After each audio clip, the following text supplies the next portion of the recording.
Hello kabadis!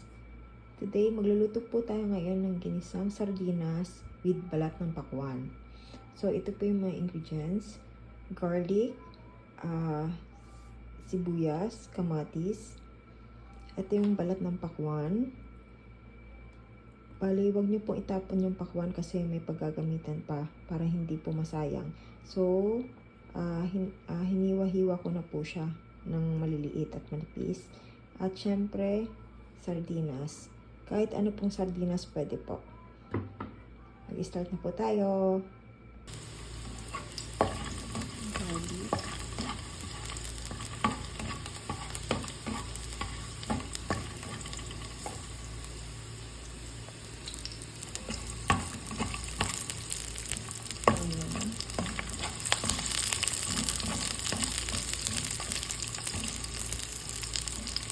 Ito lang po natin sa lagyan. Lalagyan natin yung tomato.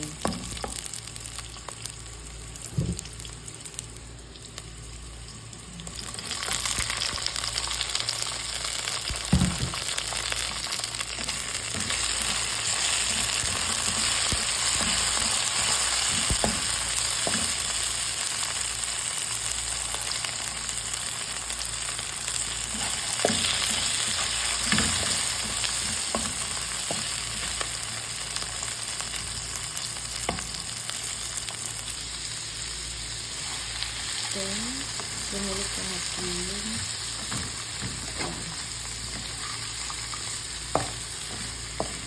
ito lang po natin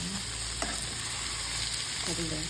Then, ilagay natin yung sardine.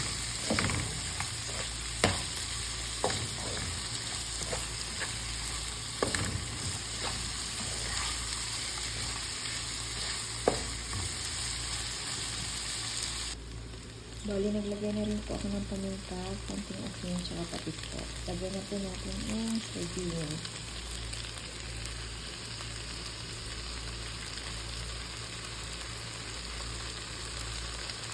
Then, maglagay po tayo ng konting tubig. Ayan po, bali, nilagay ko na po yung sardines. Takpan lang po natin hanggang sa maluto po.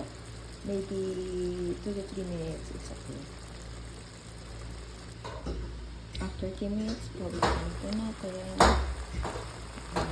Okay na po. Pwede na po natin i-serve po. Thank you for watching.